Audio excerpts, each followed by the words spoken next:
Well,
Chambo Africa.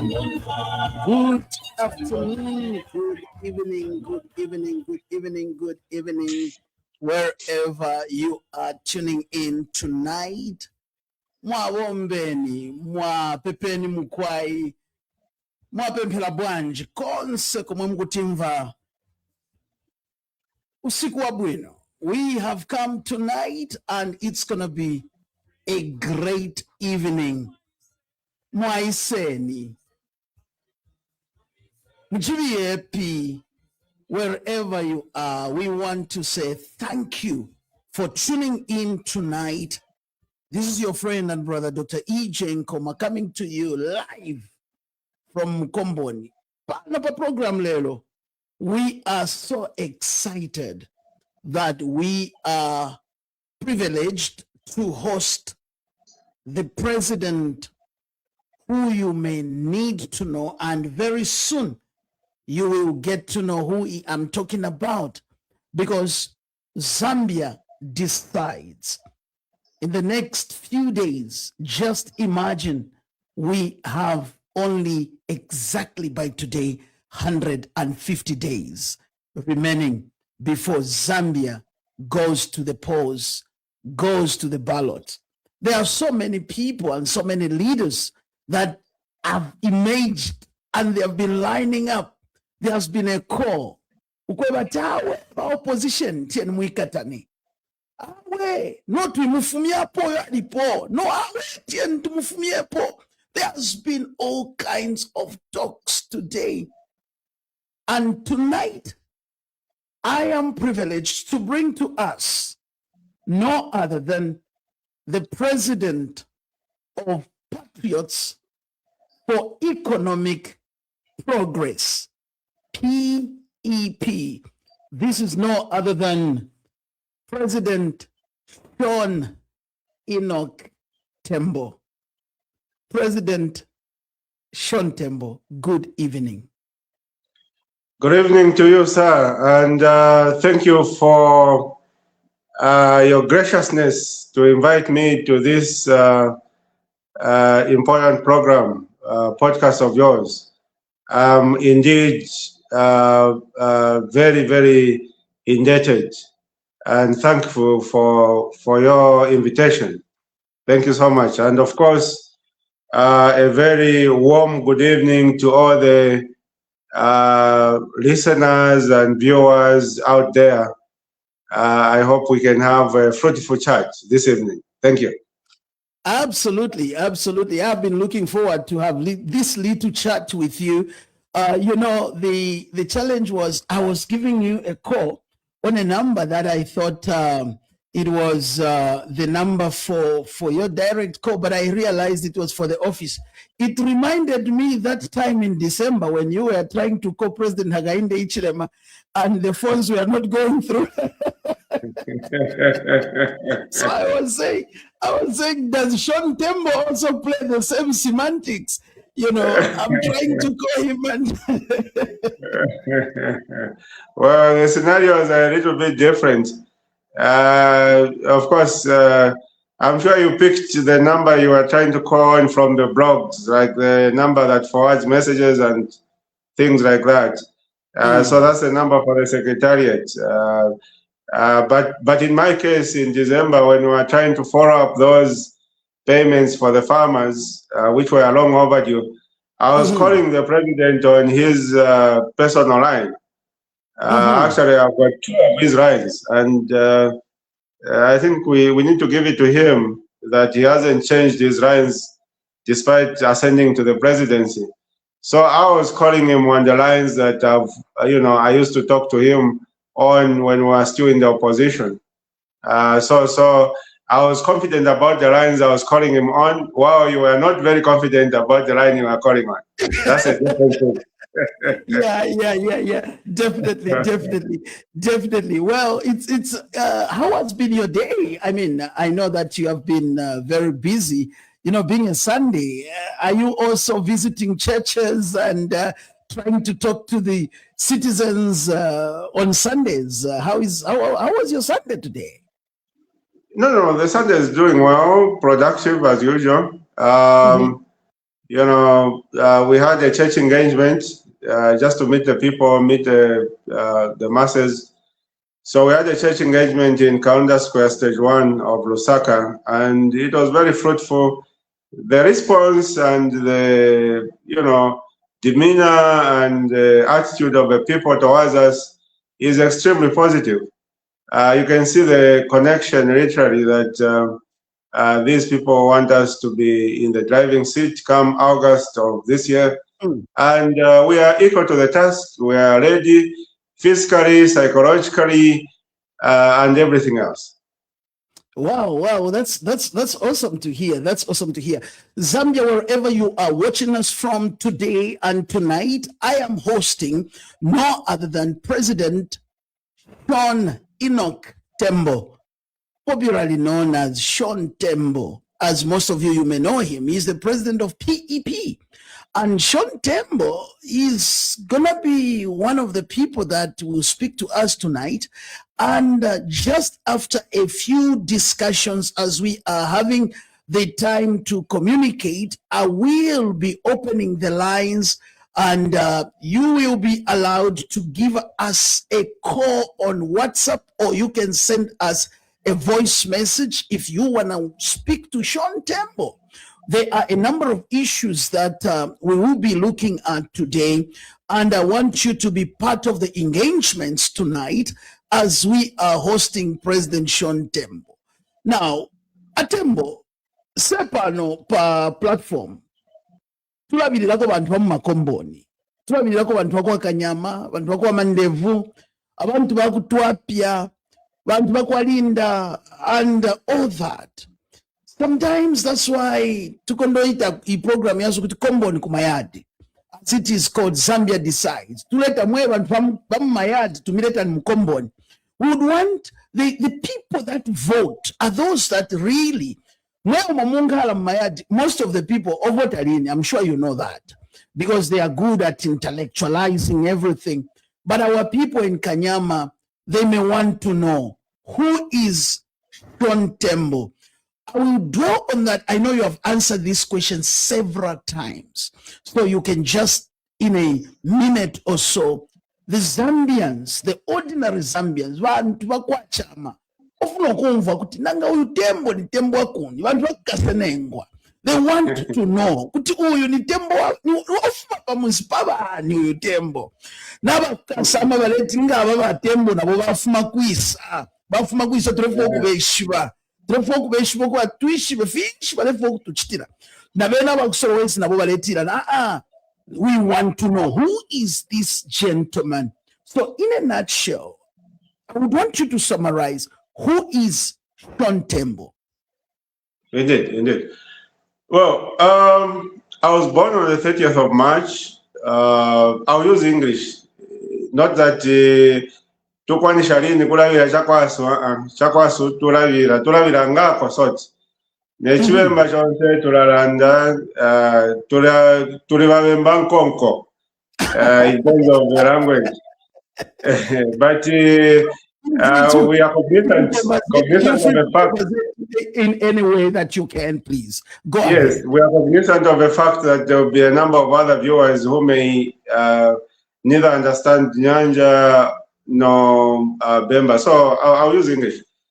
So I was born on the 30th of March, 1980, which makes me, well, I'm clocking 46 years old on the 30th of this month. And I was born to a Mr. Gideon Tembo and Vida Banda. We were 9 of us. My father, by the time I was born, my father was retired. So it's just a story that I hear that he used to work in the mine in Chingora under the CCM. But he had consequently, or rather subsequently, retired. And then he went to settle at a farm, Msandire Farm, in Chief Munukwa of Eastern Province, Chipata District. But in terms of the village where we officially come from, it's Jabu village of Chief Kapatamoyo of the same Chipata district. That is where my father comes from. My mother comes from Mnoro village of the same Chief Kapatamoyo of Chipata district. My mother is still alive. I lost my father when I was about 9 years old. I guess it was the stress of, you know, living the town life where they were being given everything, you know, milk, cocoa, and those chimpompwa, and then having to go and settle at a farm and trying to start things from scratch. I guess I couldn't adjust to that environment. But anyway, I lost my father when I was 9 years old. That's in 1989. And you know the way it was way back in the days. I guess it's still the case today. When a man dies, then the wife then starts looking for people to keep her children, and then she distributes them along. By the time that my father died, we were 9 of us in the family, and I was a fifth born. So I happened to be distributed to one of my uncles who was staying in Mtendere compound in Lusaka here. So I came. By the time I was coming, I was doing my grade 4. So I came to live with my uncle in Mtendere B section there, near Mahatma Gandhi. And then I started my grade 4 at Tukuko Primary School in the C section of Mtendere. And then I stayed with him. He used to work for Superoff. He was a salesman stroke driver. So he used to distribute. He used to distribute that nice, tasty bread. You remember those days? There were only 2 producers of breads. There was Superoff and Carousel, and Superoff used to produce the tasty bread. Yeah. So yeah, I then went all the way to grade 7 at Tukuko. Then I passed my grade 7.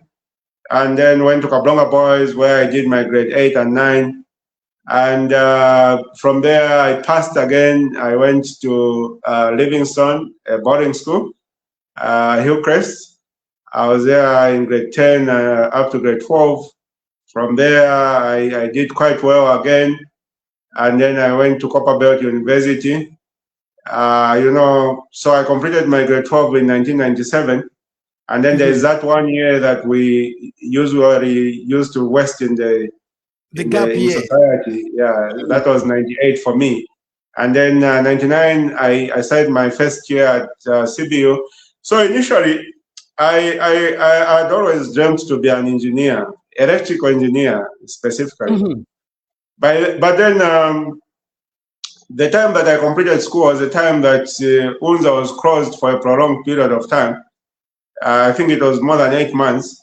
And CBU did not really offer electrical engineering at that time. They offered a hybrid course called electrical electronics. And CBU was known for commercial courses, you know, and business courses, and not engineering courses.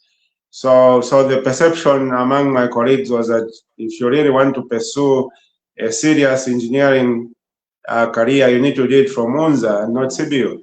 So yeah, Subsequent to that, I realized, I told myself to say, you know, I can't keep waiting for UNZA to open. I don't know when it will open. And you know, the thing of being in the at home, you know, you start drinking beer and you know. Ati mungapevana vene mavumo. So you know, sometimes you need to gauge yourself and say, this capacity, if I continue with it, I think it will not lead me anywhere positive. Yeah, so let me just satisfy here and pursue an alternative path, even if it's not really my ultimate path. So I decided to go and pursue accountancy at CBO. So I was admitted, and then I was there. I had a really good time there. The 4 years I was there, you know, until I completed my school in 2002. I had a couple of job offers. I picked one of the audit firms, PricewaterhouseCoopers. I went to work for them. They sponsored me to do SCCA at Zambia Center for Accountancy Studies, ZICAS. By then, they had just established ZICAS. Yes, and I did my SCCA in a record time. And then after I completed my SCCA, I guess I was a little bit selfish. So I figured, well, I think at this point, I don't really need to work for these guys. I can set up my own firm. So I started my own firm. That was in 2004 when I was about 24 years old. Called Innosis Associates. So it's an audit firm. So I've been running that firm all the way up to today. So which makes us about 22 years old. In between, we've had our highs and lows. At some point, we expanded quite extensively. We opened an office in Botswana. We also opened an office in Johannesburg, South Africa. My office was in Kensington there. And then, yeah, around 2016, I figured I needed to come back home for two primary reasons. Number one, the business environment was shrinking in the diaspora countries because they were emphasizing on citizen-owned, like 100% citizen-owned, for you to do business with parastatals and councils and the government.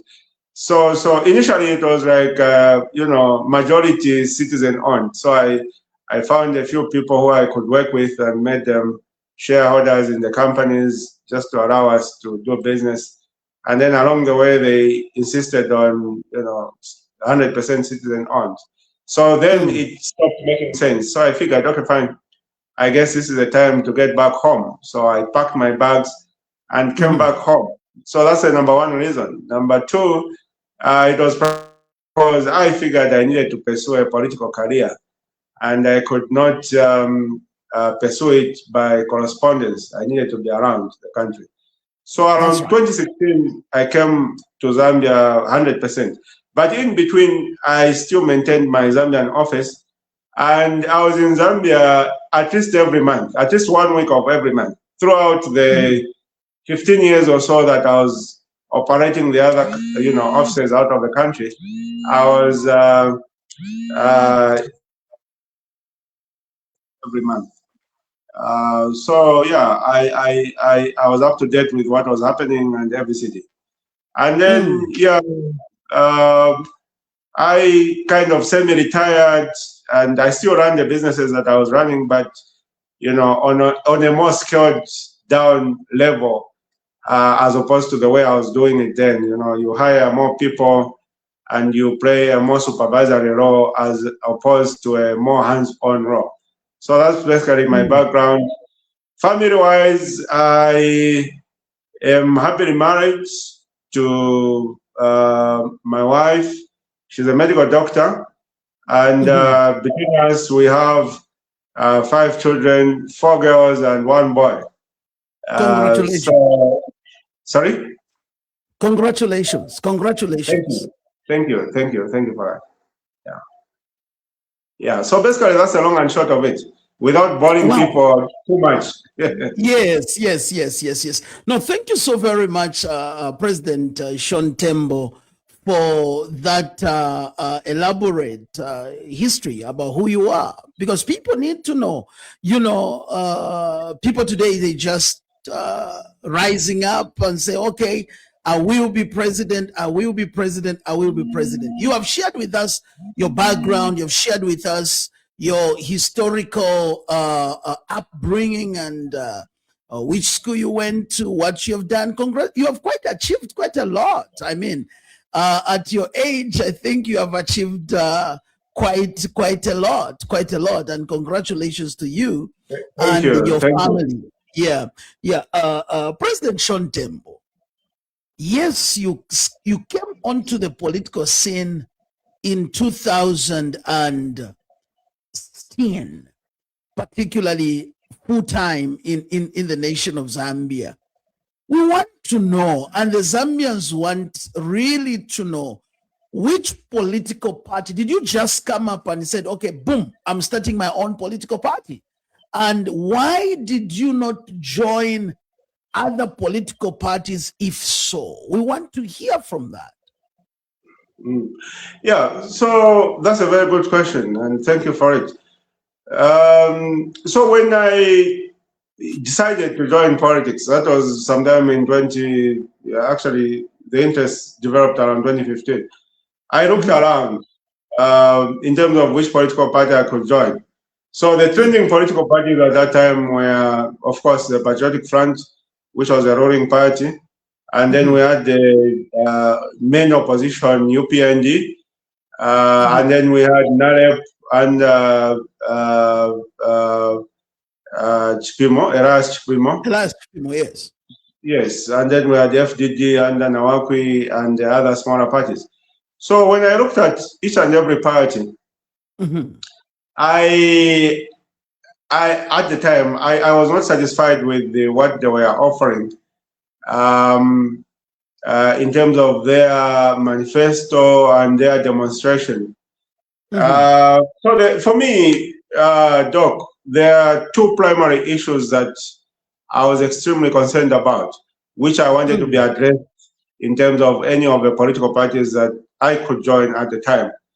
Number one, I wanted to be assured that this political party is premised on competence and not patronage. Okay. And that people within the party rise to various levels and positions on the basis of competence and not on the basis of patronage. Why I had that particular requirement in the back of my mind is because any organization that is run on the basis of patronage cannot really succeed, in my view. For an organization to succeed, it has to run on the basis of competence, meaning that for someone to be elevated or promoted to a particular position, the head of the organization doesn't necessarily need to like that person. The person just needs to be able to do their job. As simple as that. If the head of the organization is elevating people on the basis of how much he or she likes them, then that's patronage. And that particular organization is doomed to fail. So I was looking at that, competence-based system as a number one requirement. And when I looked across all political parties, I couldn't see that. Number two, which was to me uncompromisable, it was like a very important and strict requirement for me to join any existing political party, was to place the interests of the masses first. The word masses is usually abused.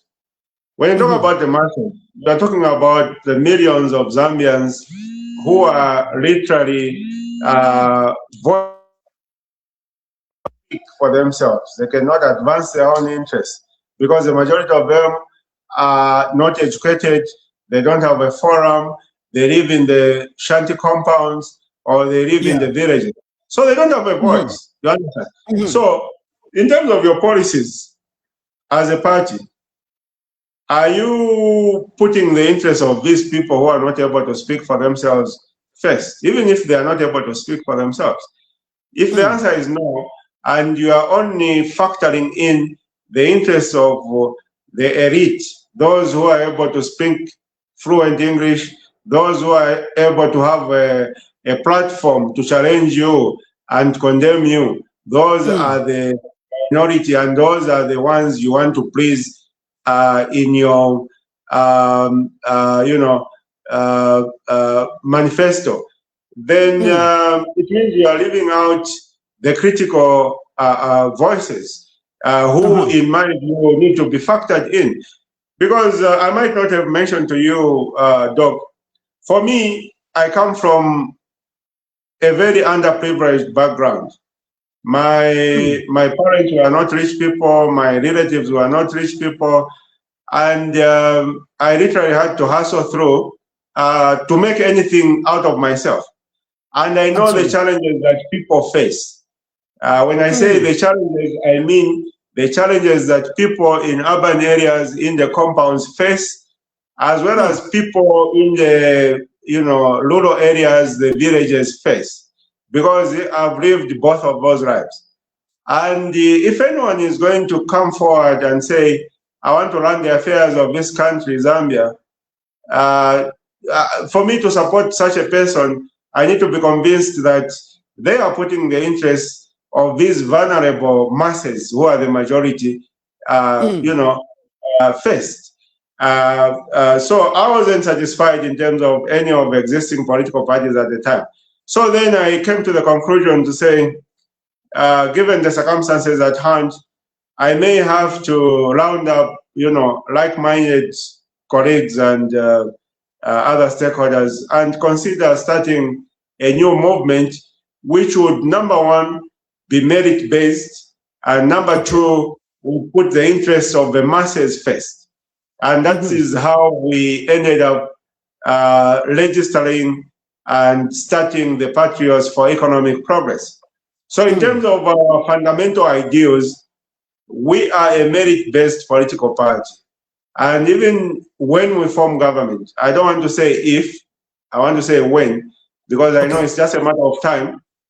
We may not form government this year, but mark my words, we shall form government one day.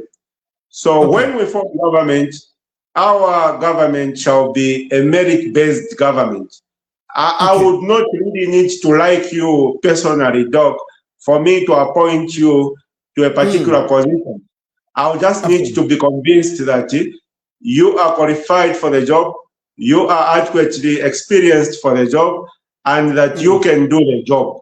Then I'll appoint you to a particular position and say, Doc needs to be in that position. So it shall be a merit-based government. And not only that, it shall also factor in and prioritize the interests of the majority masses. You know, when we talk about the masses, we are talking about the vulnerable in urban areas, the shanty compounds of Lusaka and other towns, as well as the majority, villagers in the rural areas of Zambia. Those are vulnerable, those are in the majority. Their interests are usually ignored at the expense of the elite few. And my government will ensure that their interests are prioritized. Wonderful. President Sean Tembo, I like the way you are elaborating things. And Zambians, wherever you are watching us from, those that are in diaspora as well, those of you that are in Zambia, they will be very soon. We will open the phone line and we will ask you to give us phone calls if you want to speak to President Sean Tembo. Now, President Sean Tembo, I know that while as President Hakainde Hichilema was in opposition, you crossed paths together. Have you ever worked together with President Hakainde Hichilema before? I know there is a rider to that question. There's a reason why I'm asking this question. Have you ever worked with President HH before? Yes. If you remember, just after President Hakainde Hichilema was released from that incarceration at Mkoveko, a number of opposition political parties headed by the UPND came up with the concept of what was then called the Opposition Alliance. So Yes. I was a member of the Opposition Alliance, my party was a member, and I was also the spokesperson of that Opposition Alliance. And not only the spokesperson, but I was also the treasurer of that Opposition Alliance. So we worked together with President Hakainde Hichilema for more than 2 years, from about 2017, in fact, about 3 years, from about 2017 to about 2020. Yeah. Our point of departure between myself and President Hakainde Hichilema was when, towards the 2021 elections, he changed the format of our collaboration as opposition alliance. Or let me not say he changed. Let me say he wanted to change, because by the time it was changed, I had already exited the opposition alliance because I wasn't happy with that proposed change. So we signed, when we formed the opposition alliance, we signed what we called a memorandum of understanding among all the member political parties, and there were a number of them. They included the UPND, ourselves as PEP, the NDC headed by Honorable Chimbagambwida at that time, NAREP headed by Honorable Elias Chipimo at that time, and so on and so forth. So on the 9th of May 2017, we signed a memorandum of understanding at Pamozi Hotel. And I still have a copy of that agreement. So that memorandum of understanding basically regulated how we were going to operate as opposition alliance.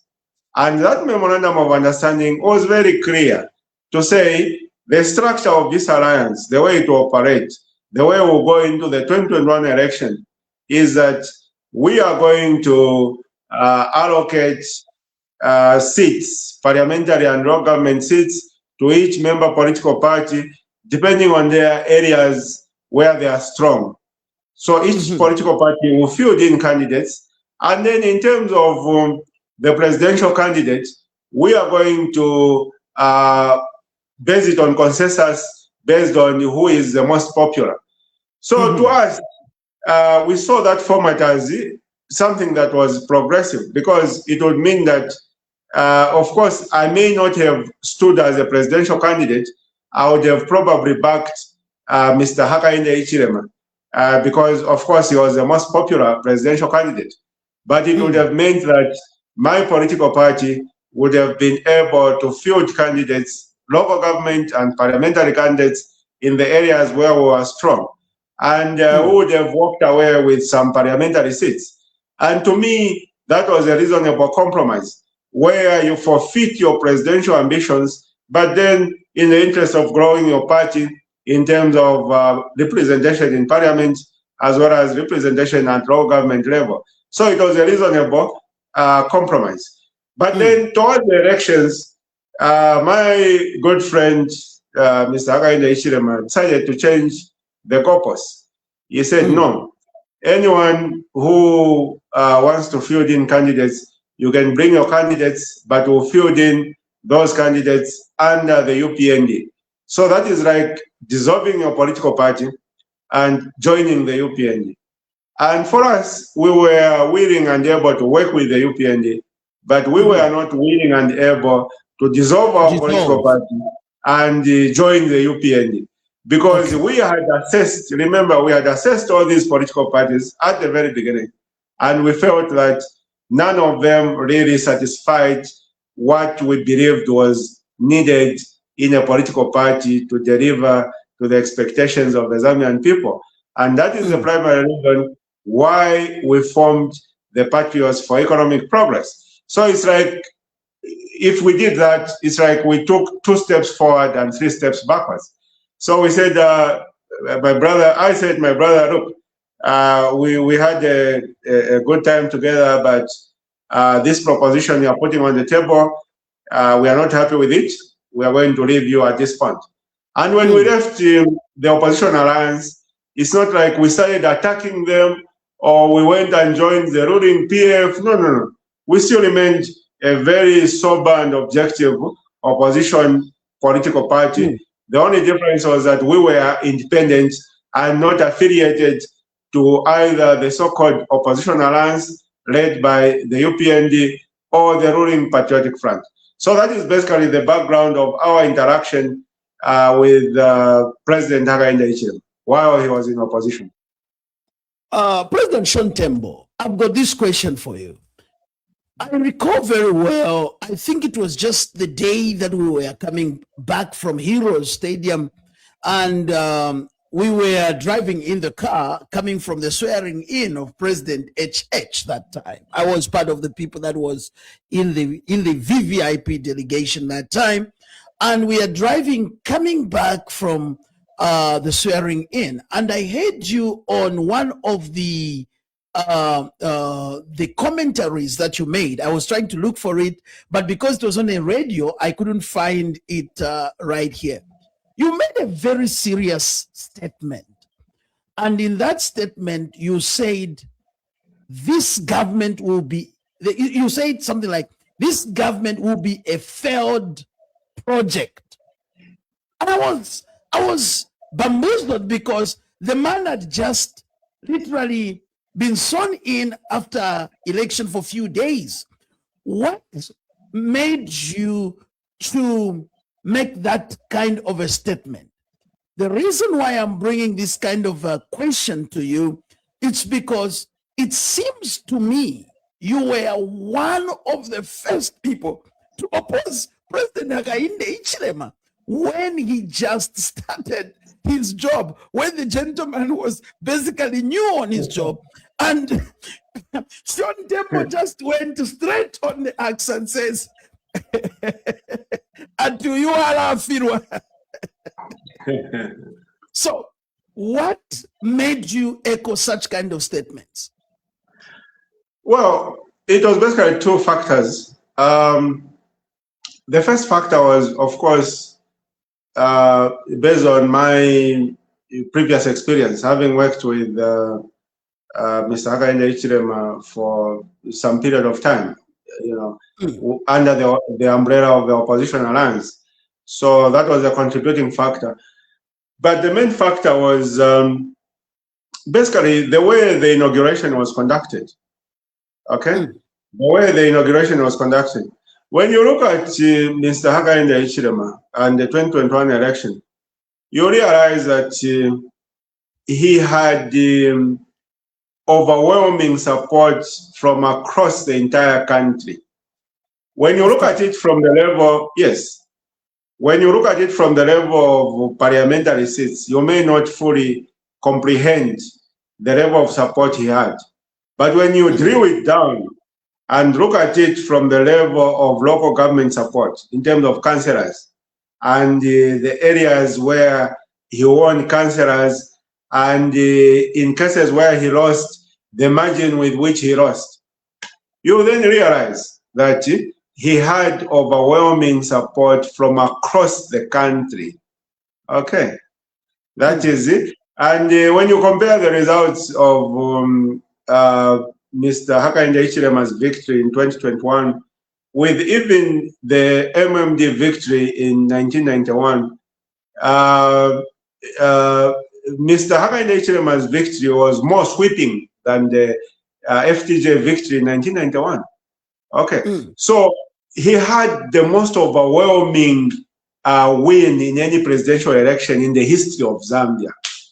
That's a fact, well documented, no question, no debate about it. Now, given that background, when you look at the way he structured his inauguration, because as a president-elect, you are in charge. You dictate the structure of your inauguration. So you look at the way he structured his inauguration, and you realize that his inauguration was designed to just promote his particular tribe and his particular province. All the people who sang at that inauguration. Why do you say so? Why do you say so? All the people. All the people performed in terms of songs and dance at that inauguration were people from his province only. Were people from his province only. So so after that demonstration, I was then shocked to say, but this guy, he has won overwhelmingly, supported by all corners of the country, and yet the occasion or opportunity he had to showcase who he is going to be as president, he has used that opportunity to just promote his tribe and his province. So I realized that we are going to have a very big problem just there and then.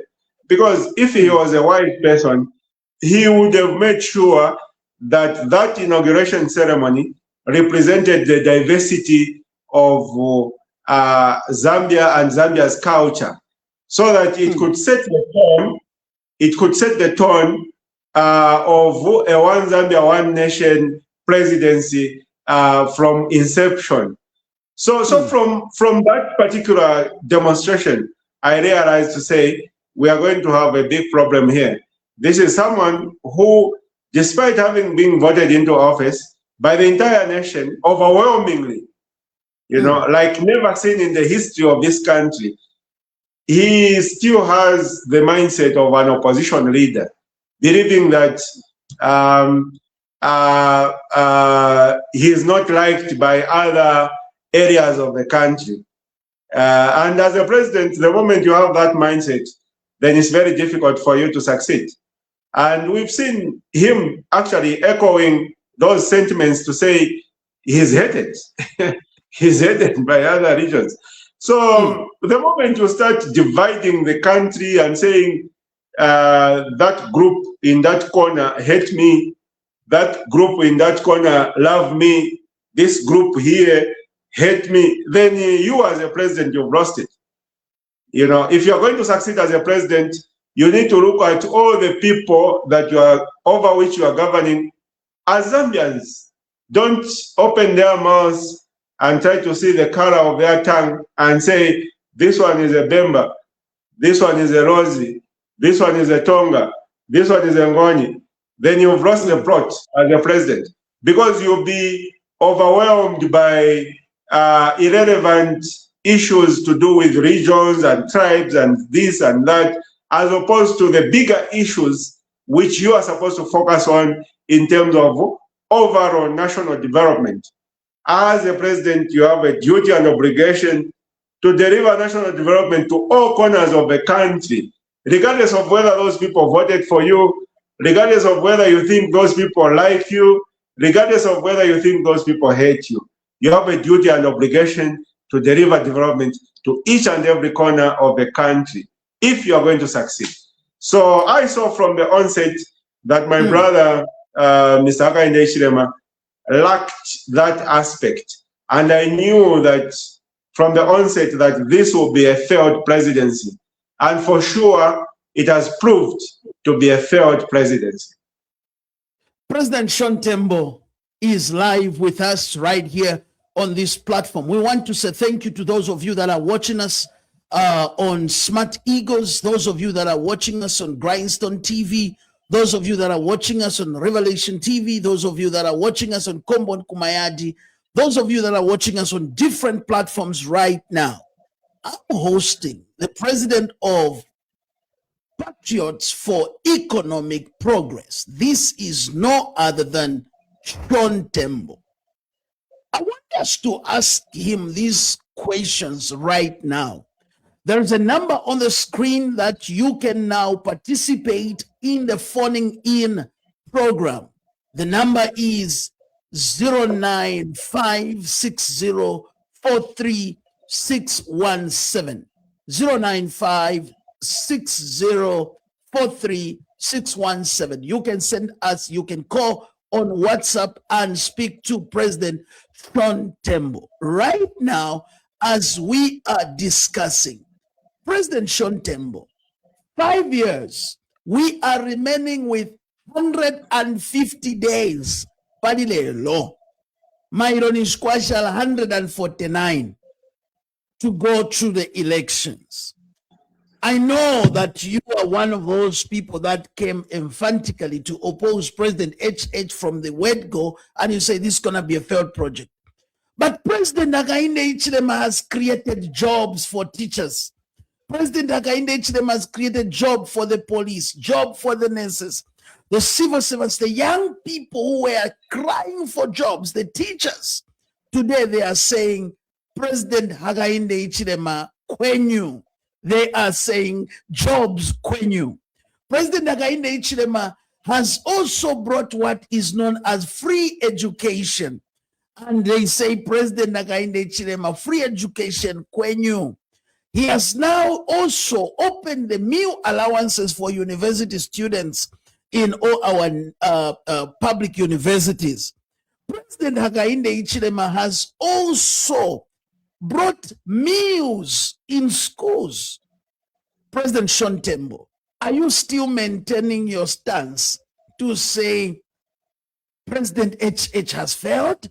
Despite that, I even forgot, he has increased the CDF much more. I received a call the other day, and they said, even the people in the villages, the MPs were very happy, including the opposition MPs, when they brought in delimitation. They said, vima constituents vezevikulungako, so let's cut them. So they have brought delimitation in to increase the number of constituencies in parliament. And they are saying all that is success to President Hakainde Hichilema. What do you say about the 5 years of President HH? I want you to be honest as PEP, as a presidential candidate, as an objective citizen. We want to hear from you. What do you say in a nutshell, the 5 years of President HH? How would you rate him from 1 to 10? If we have to put it 1 to 10, we have only remained with 150 days to go. How would you rate President HH? Well, if I start with the issue of rating him, I guess I would rate him a 3 out of 10. But then I'll proceed to explain. Go ahead, please. So, wait. Sorry? Go ahead, please. Go ahead, please. Thank you. Yeah. So, when you look at the UPND, you realize that UPND is a political party that came into office largely through propaganda, you know. The patriotic flag, when they were in office, messed up in a number of areas. The issues of corruption, the issues of cadres, the issues of this, the issues of that.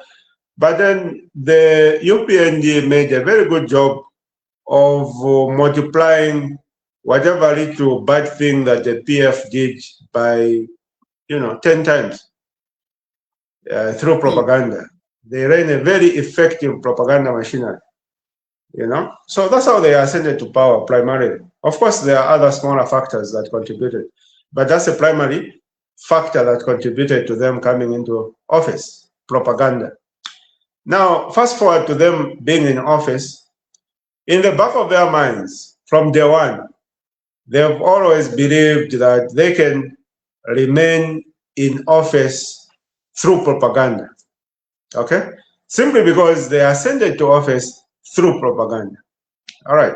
So now, I'm sure you challenge me to say, can you cite some examples of that alleged propaganda? Yes. I'll talk about something that you have just spoken about, the issue of CDF.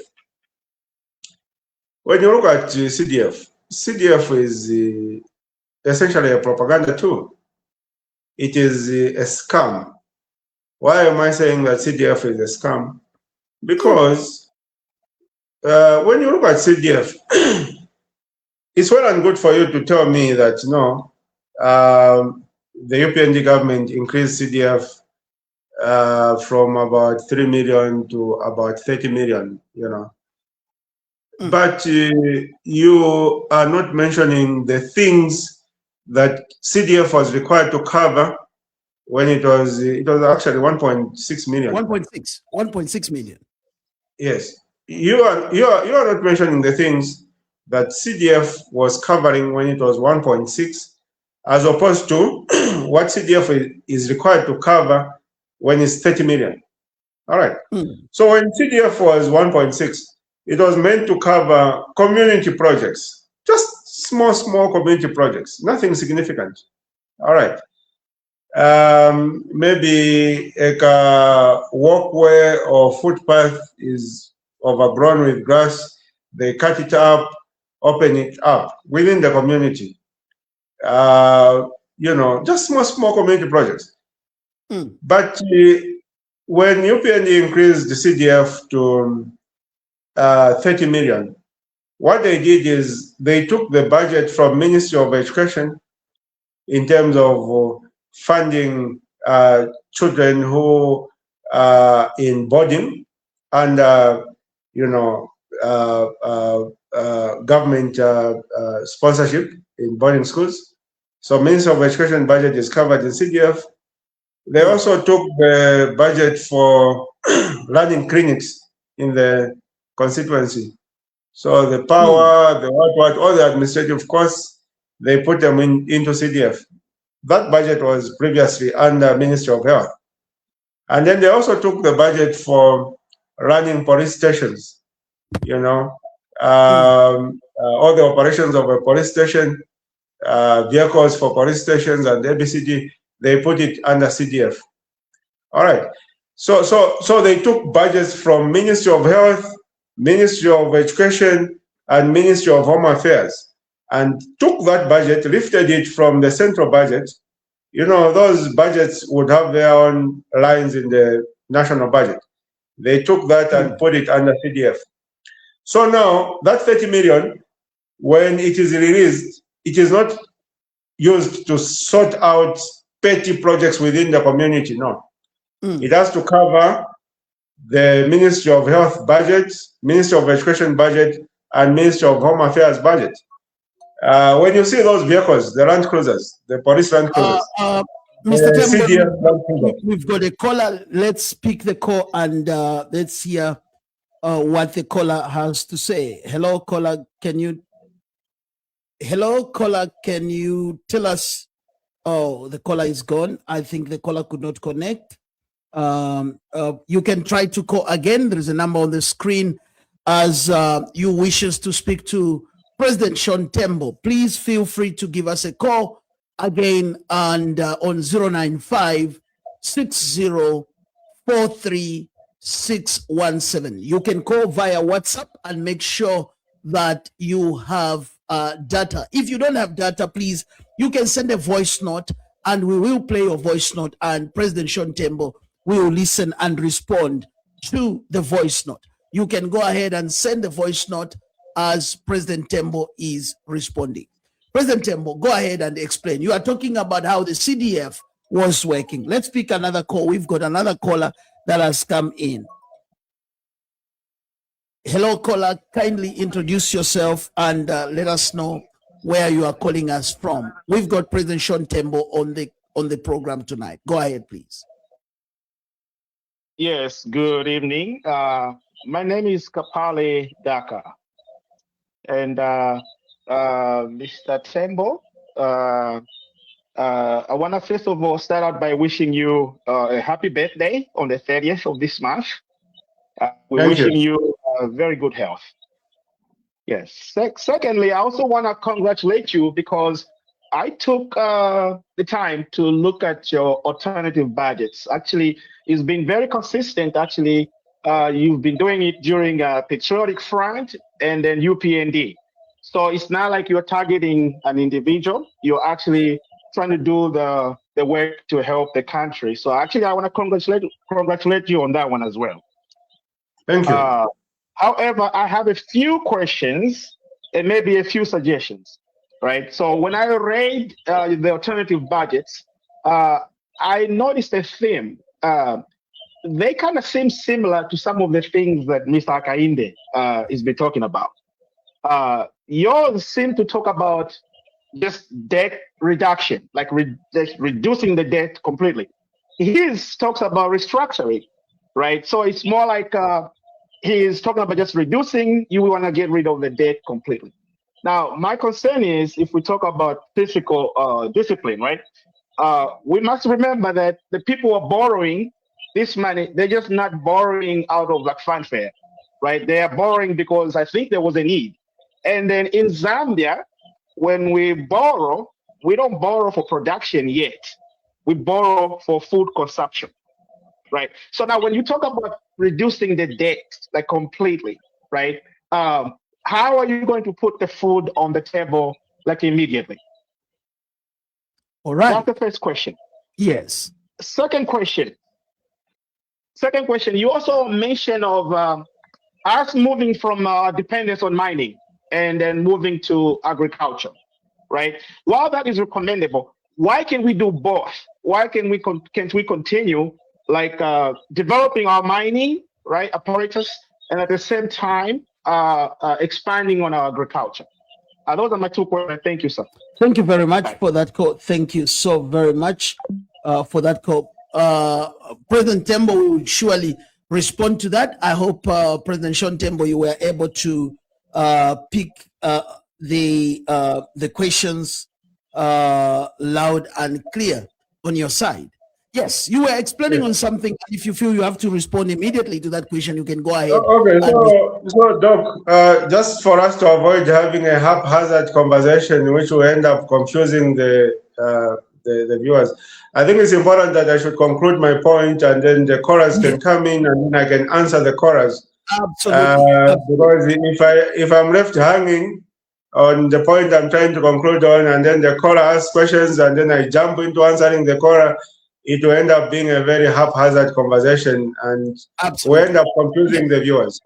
Yeah, so I've noted the two very important questions asked by the caller. So if you give me 2 minutes to wrap up on my point on CDF, and then I'll answer both of the questions, and then we can take more questions. That's exactly. Yeah. Go for it. For it. Okay, sure. Yeah, so I was explaining on CDF to say, CDF on paper may look like it was increased from about 1.6 to about 30 million, but in reality, it was not. It was actually the allocation to the various needs were actually reduced. Okay?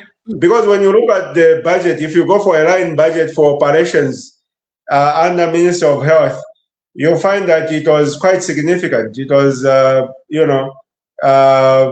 for the whole country, it was about 1.5 billion on average.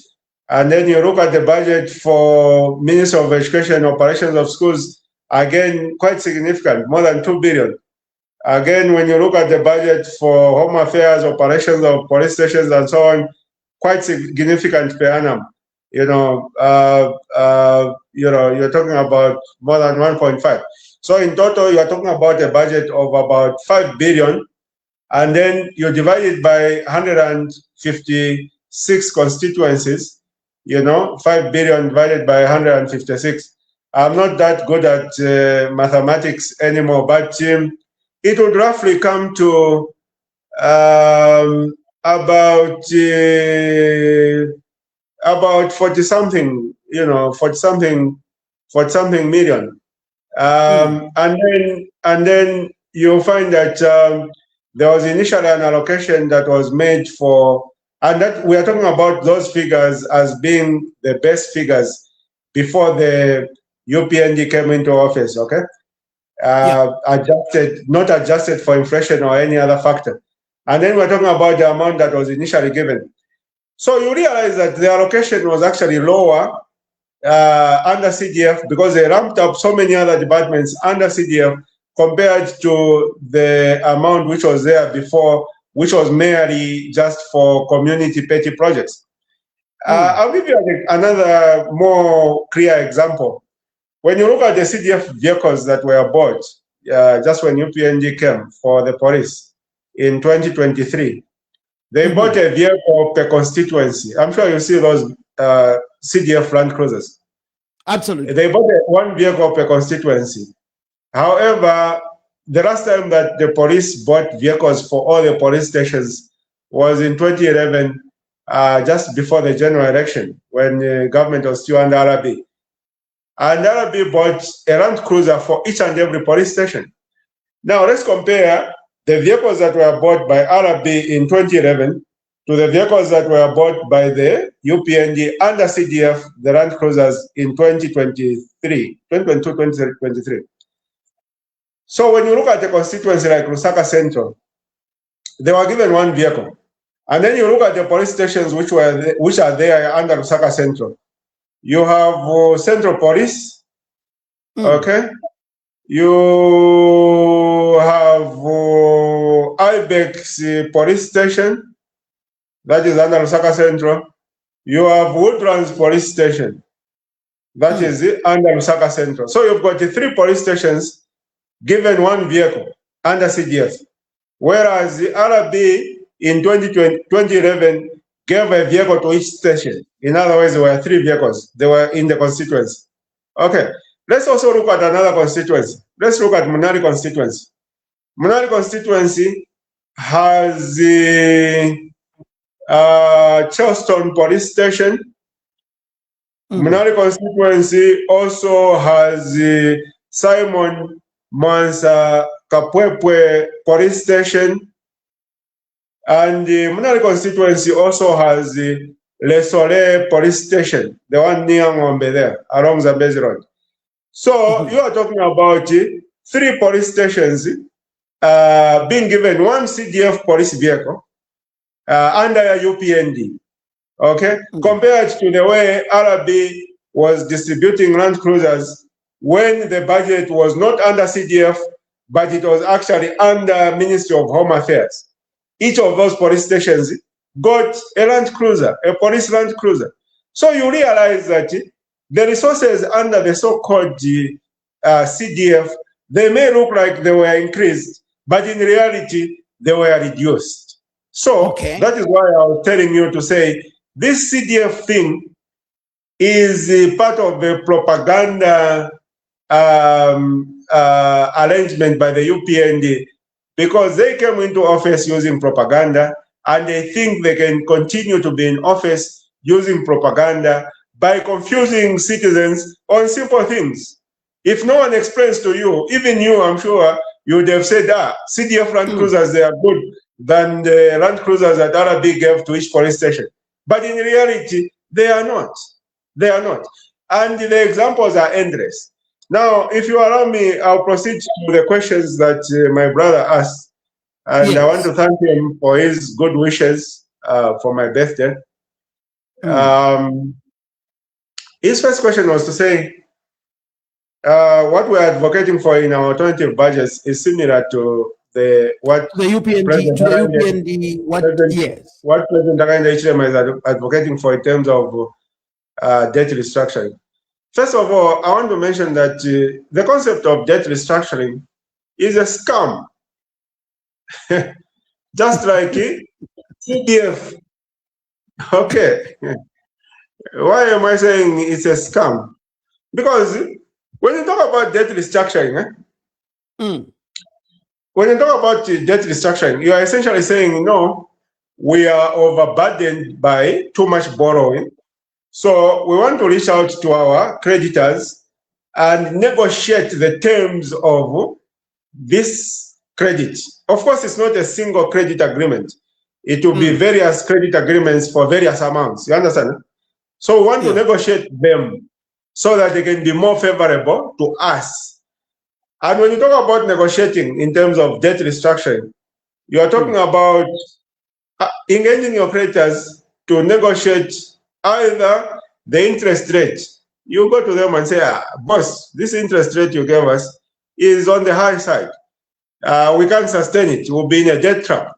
So can we negotiate that you give us a more viable rate? Instead of the 13%, can we settle at 10% so that it's more viable? And then you negotiate, and then maybe you settle at 10.5%. So you're trying to negotiate one aspect or the other of the credit. and then you can talk about the term in which you are supposed to repay that loan. You say, boss, this loan, you said we pay it in 24 months, which is 2 years. That is too short a period. Can we extend the term so that we pay it in 48 months, which is 4 years? And then the creditor will say, 48 months is too much. Let's settle at 36 months, which is 3 years. And then you agree on that. And then you also talk about the issue of repayments. When do you commence repayments? You can tell your creditor to say, look, we are already overdue. We can't pay now, but we are reorganizing our economy. When it's reorganized in about 24 months, we'll then be in a position to start paying. So can you give us a little bit of a debt holiday so that we organize ourselves and then begin to repay? So you need to negotiate certain aspects of the loan to make it more favorable to you. That is what debt restructuring is all about. You understand? So now, you should ask these UPND guys, if you have an opportunity to talk to the Minister of Finance, ask him just a pointed question and ask him to say, so in that so-called debt restructuring of yours, which you claim to have accomplished, what terms did you negotiate favorably, and on which loans? Ask them that pointed question. They're going to struggle to answer it. You know why they'll struggle to answer it? It's because that so-called debt restructuring, they did not negotiate anything favorable in terms of the terms of that credit to the nation. The only thing they negotiated was the commencement of the repayment of the loan. But then even that repayment, for them to push it forward, they had to accrue interest on pushing forward. So in other words, by us restructuring our national debt, we are incurring a higher cost as a nation in terms of interest. So we are not benefiting. So that so-called debt restructuring is not beneficial to this country at all. You understand? It's a scam. That's why I say it's a scam. It's part of the UPND propaganda. On the other hand, what we are advocating for in our alternative national budgets is to say, look, we have too much debt and we want to cut it out, especially domestic debt. If you read our alternative national budgets, our emphasis is on cutting out domestic debt. And the reason we want to cut out domestic debt specifically is because it is detrimental to the overall growth of the economy. Why?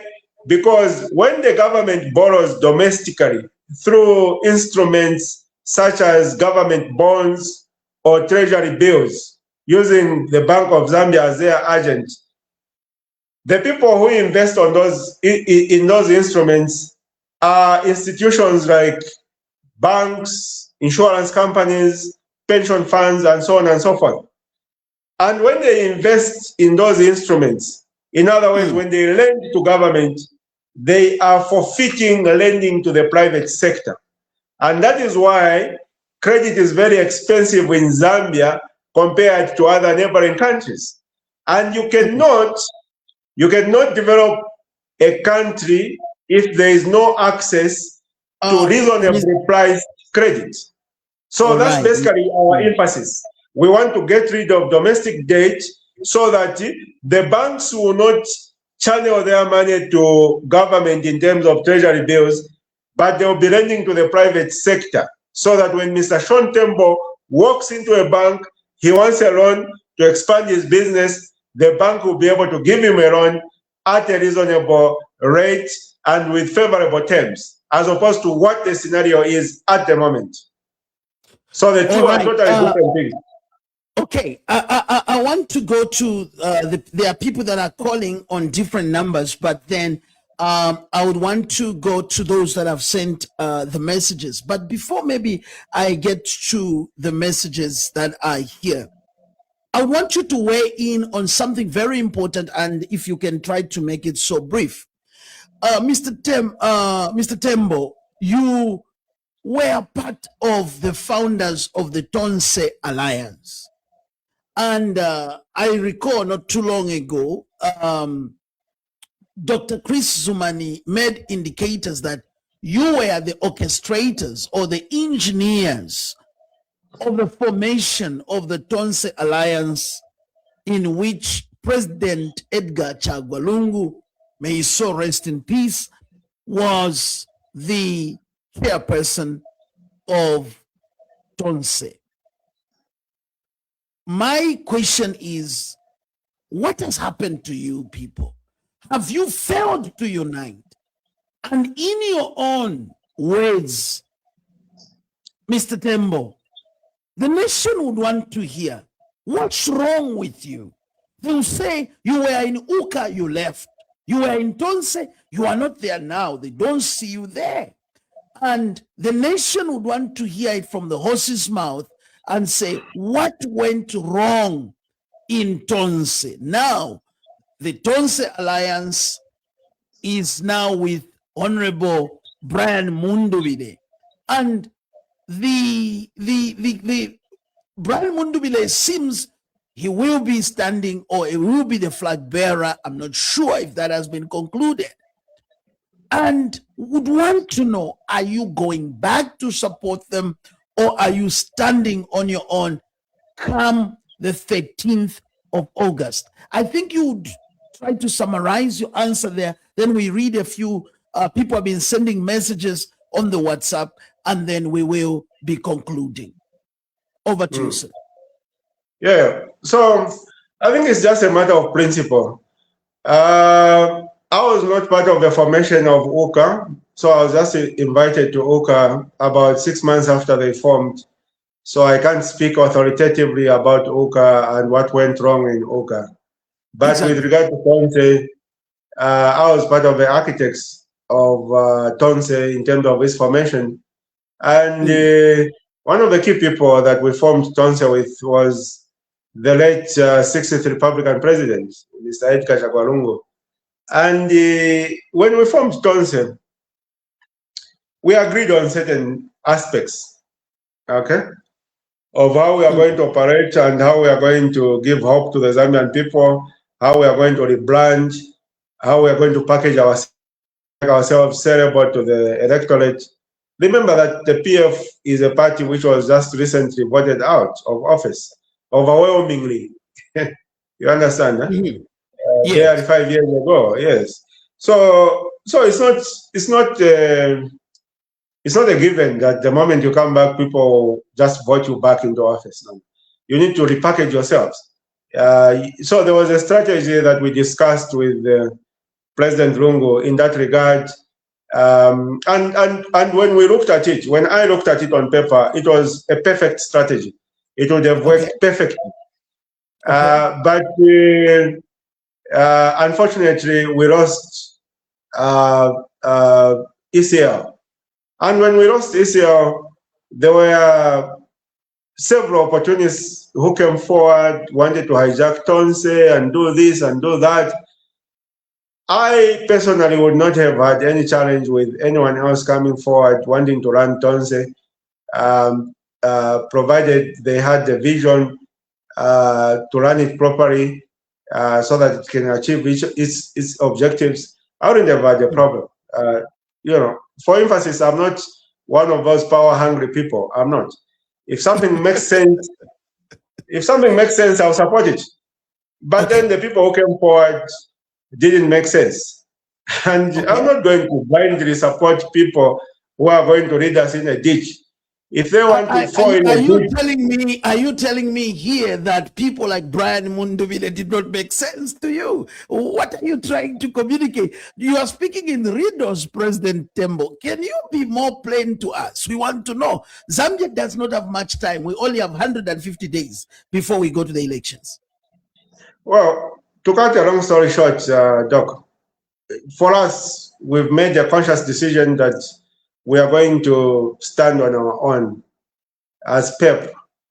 And if anyone wants to back us, including individuals like Brian Mundubile, they are welcome to come and back us. we are going to welcome them. But that's a decision that we've made. Okay. Here is a question for you. Somebody is saying, this is Mr. Franklin from Nkhoma. He has said, Mr. Tembo, you are so bitter towards the president and giving you just a day to run this country. Trust me, you can collapse over 5 times and possibly transfer yourself to meet your ancestors. Otherwise, trust me, it is not possible for you to lead the country with such bitterness. This is Franklin from Nkhoma. I'm not sure if you need to respond to that. Then I've got another question here that is coming from, this one has no name. He has raised a couple of issues. He's saying, why opposition political parties are not fighting HH? Instead, you are fighting yourselves. Then he has also said, where is the problem of you opposition parties not working together as one to remove HH? Don't you think Zambians are losing hope with the current behavior amongst the opposition parties? Are you fighting for change of government or for the sake of making noise on social media? These are people that are sending messages on the WhatsApp. Maybe you need to respond to that. Well, talking about bitterness towards President Hakainde Hichilema, for me, I've never been bitter towards Mr. Hakainde Hichilema, both when he was in opposition to when he is actually president. I just disagree with his policies and his way of doing things. As a person, I actually admire him. I think he did quite well when he was an opposition leader. He managed to persevere and managed to overcome the challenges that were thrown his way, and eventually managed to become president of the country. That's not an easy undertaking. And when someone is strong and good at what they're able to do and they're able to succeed, you've got no option but to admire their strength and their prowess. So in that regard, I do admire President Hakainde Hichilema. But that does not mean that I need to agree with what he does and how he does it, his policies and so on and so forth. Prioritizing his personal pockets over the masses, I don't have to agree with that. So my disagreement with President Hakainde Hichilema is based on principle and not personal issues. As an individual, I don't have any issues with him. Coming to the issues of unity among yourselves, that's the next question from a different person here. He's talking about the question of unity among the opposition and fighting yourselves within the opposition. Yeah. You know, the challenge with most of these political commentators is that they've got a theoretical perspective of how politics actually functions. You know, so they'll take their theory and try to chant it in public, like that gentleman who asked that question. You know, political parties, there are several political parties in this country who are registered separately by the Registrar of Societies because we've got different beliefs. Okay? A matter of common sense, really, if you ask me. We've got different beliefs. That's why each one of these political parties looked around and said, none of these ones which are there have the same beliefs as me. Let me go to Registrar of Societies and register a political party and call it so and so and so. And then all of a sudden, you are expecting people to forfeit their beliefs and just get together with people who are advancing beliefs they don't believe in. And then you blame them for not abandoning their personal beliefs.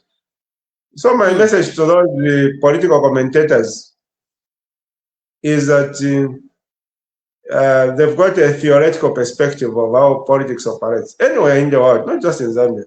Anyway, go to Europe. Go to Europe, you'll find that they've got coalitions that form government. You never find one political party in Europe forming government outrightly. They need to form coalitions with other parties, other parties, other parties. There will be 20, 30 parties. You understand? The same thing with here. Okay? Here in Zambia, there are different political parties. The key thing is let the people have the choice to say, Palema political party onsaya in I think in Zapotela Ijayawa Sean Tembo, or on Zapotela Ijayawa Munduvire, or on Zapotela Ijayawa Ruvinda, or Oyawa Maosam. Let people have a choice instead of trying to stand on an undeserved higher moral pedestal and condemn people. Why are you not uniting? We are not uniting because we are not the same people. That's why we are not uniting. It's a matter of common sense, if you ask me. All right. All right. I'll just read two comments that have come here. Then we should be on top of the hour and we will be closing our broadcast for tonight. Somebody here is asking me, say, Doc, ask Mr. Tembo. Mr. Tembo, on Hot FM once, on Hot FM, he said, Mr. Tembo on Hot FM once said, the only person that he sees that can run Tonse effectively is Brian Mundubile. What has changed now? Then the other question here is saying, Honorable Tembo, we don't see you in our compounds and we don't know where your offices are.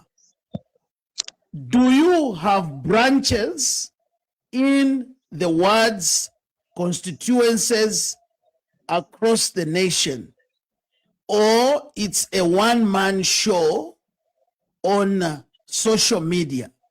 So those are the two questions that have come. Somebody is saying, you once said on Hot FM, I did not listen to that one myself, but somebody said, you once said on Hot FM that Brian Mundubile is the only qualified person who could lead Tonse. What has changed now? Then somebody here is saying, they don't see you in the compounds, they don't see you anywhere. Is your political party just a one-man show? And is it only on social media or on platform? Where are your branches? Where are your chairmen? Where are your constituency and districts and provincial structures? In other words, those are the questions that we will wrap up our conversations with. Well, I'll start with the last question, which to me, of course, sounds like a silly question. Because, first of all, the person who is asking to say they don't see us in the compounds. I'm just from a compound this morning. I was attending church service in County Square Stage 1. I'm always out there meeting our people. And they're saying, where are our structures? What do they expect? Yeah. They want us to pack our structures in a package and send it by DHL to their location or what? So to me, that's what I'm saying. That sounds like a silly question. But anyway, I'll move to the other question. Brian Mundubile is a friend of mine. And at some point when ACL died, I was asked when I featured on a radio program on Hot FM to say, because at that time there was that conflict. There was Given Rovinda was claiming he's acting Tonse Alliance president, Tonse Alliance chairman rather, and there's no such position. There was no such position in the Tonse Alliance as acting, chairman.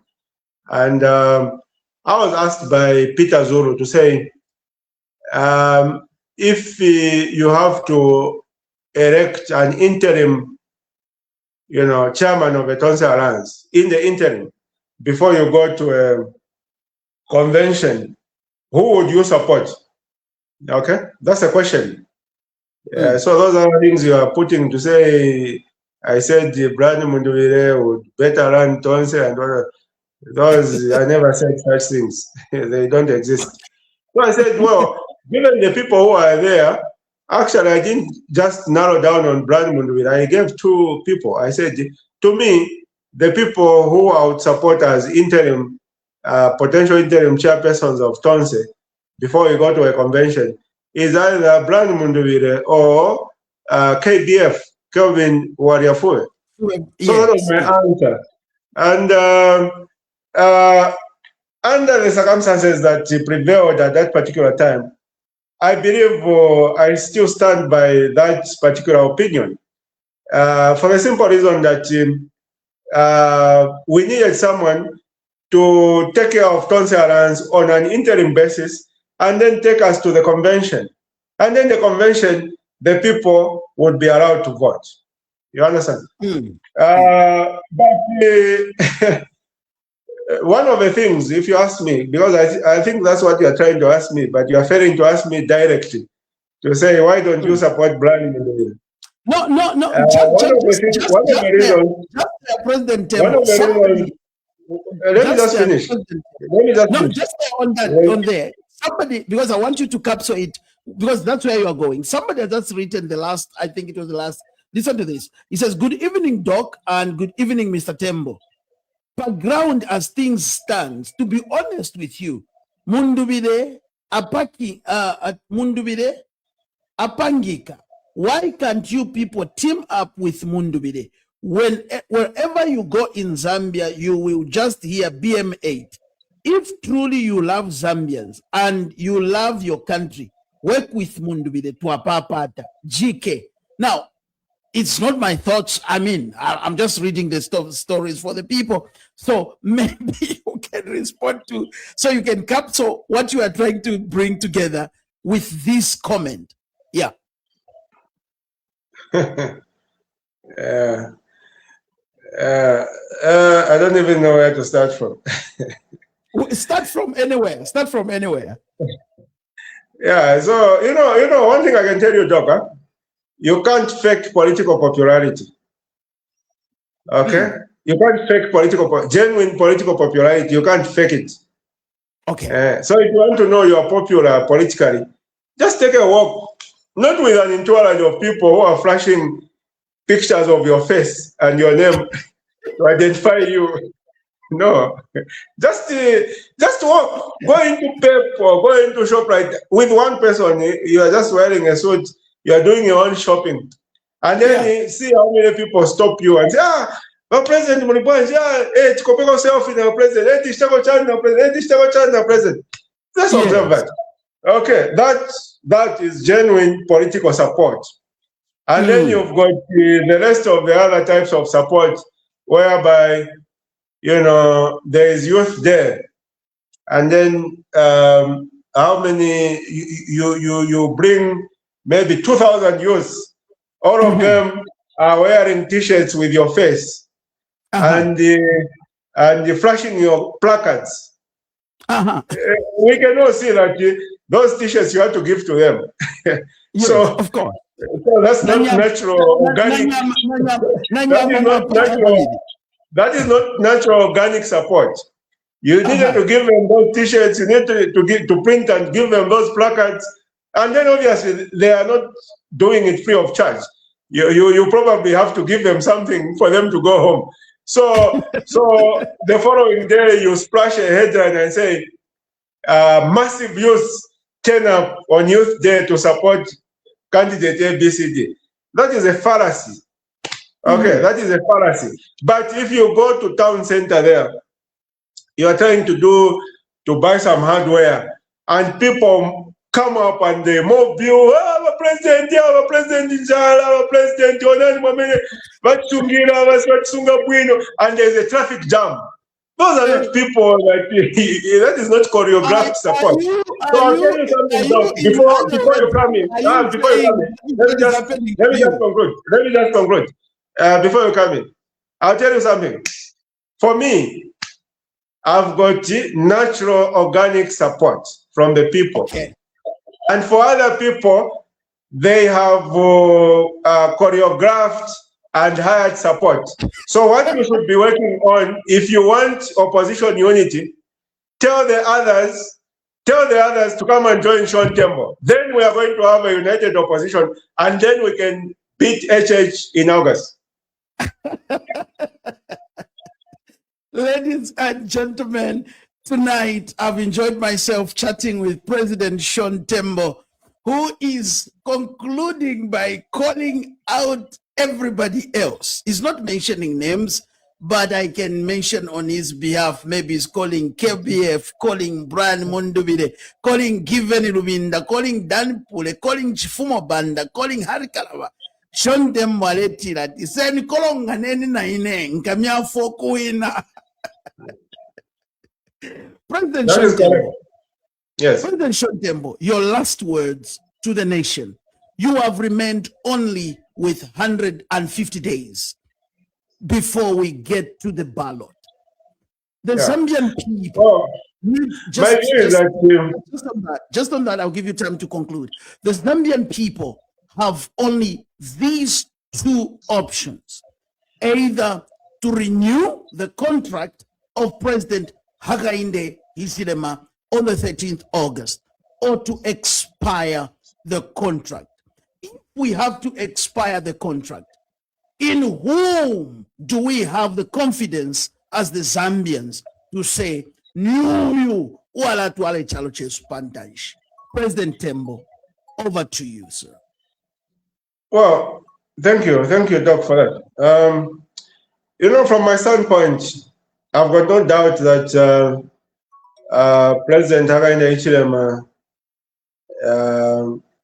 will be removed from office this August. I've got no doubt. Yes. Are you sure? Are you sure? Okay. Yes. Go ahead, sir. Yeah. Why I say that is because of a number of factors. The time and age in which we live is an information age. And what that means is that information is on the fingertips of the electorate. And you cannot deceive the electorate. The electorate know who is a genuine opposition leader and who is a surrogate of the UPND. They know that. They can tell. They can read between the lines. It's not like the way politics was done in the 90s or the 80s, where the people used to rely on newspapers for information. And then those newspapers could be manipulated to feed false information to the public. No. In this day and age, people have got direct access to raw information, which they can process by themselves and make their own judgments. Okay. So the fact that we are likely to have a very long list of presidential candidates in August. In fact, my estimate is that we are likely to have not less than 20 candidates on the presidential ballot paper. We will not prevent the Zambian people from actually removing President Hakainde Hichilema from office for two reasons. Number one, because the majority of the people, and when I say majority, in my assessment, I think more than 70% of the people, the electorate, want President Hakainde Hichilema out of office because of his misbehavior and his total failure to perform. And then number two, it is because we have a clause in our constitution that the winning presidential candidate must score 50% plus one vote. Okay? So there is no way in heaven or hell that President Hakainde Hichilema will go anywhere close to 50% in August. No way whatsoever. No way. Okay? If he touches 30%, then he should consider it a very splendid performance. People come and say, no, what if they rig and what? Rigging an election is more of a tale than reality on a big scale. You can rig an election on a small scale, maybe 100,000 votes, maybe 150,000 votes, maybe maximum 200,000 votes, but you cannot rig an election to turn around the verdict when the people give it to you, to turn around 500,000, a million votes. You can't. You just can't. Logistically, you cannot. Okay. And then,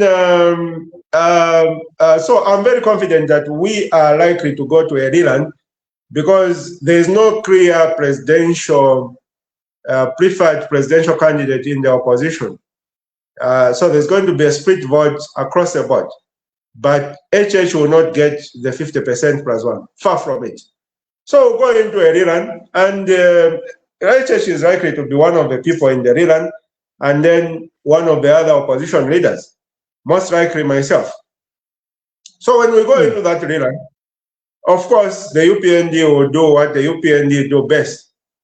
They will round up the other opposition leaders who featured on the ballot and buy them off and make them endorse President Hakainde Hichilema for the second round. Okay. And they'll succeed because there's too much hunger across this country. So people don't really, a lot of people don't have values or principles. So they will succeed at that. But it will not help them to win the election because in as much as they will buy the leaders of these political parties that stood in the first round of elections and make them endorse HH in the second round, the electorate will not move with their leaders. Because someone who voted against HH in the first round will not simply turn around and vote for HH in the second round simply because their president, who is now showing a brand new suit and a new car, is now endorsing HH. They will not do that. So the UPND will be able to buy the leaders, but they will not be able to buy the electorate. The electorate who wanted HH out and voted against HH will still vote against HH in the second round. And then he will be out of office. As simple as all that. Well, Zambia tonight, there you have it. I have been hosting President Sean Tembo. Under 30 minutes, your last word to Zambia. If there is something that you would wish the Zambian people to hear out of your mouth, Leron Pasande, today on this 15th of March, 2026, 150 days before we go to the ballot, what is that your last message to the nation, President Sean Tembo? Well, you said I've got 30 minutes. I guess you said you wanted to say I've got 30 seconds. 10 seconds. Or let's give you 1 minute. 1 minute. Okay. Yeah. Okay. Thank you. Yeah. So my message to the Zambian people is quite simple and straightforward. You know, they might look like there's confusion now, and some citizens might want to lose hope and say, "What are we going to do?" ABCD. But be rest assured that we are going to change government this August, and you need to make the right decision. You need to look at the people you've shortlisted and who they are. What have they done? What have they stood for? What can they do for this country? Because it's not just changing government for the sake of changing government. We need to remove this bad UPND government and put in a better government. Okay? Let's not make the mistake that we made in 2021, where we removed the bad PF government and put in a worse UPND government. In other words, we jumped from the frying pan onto the fire itself.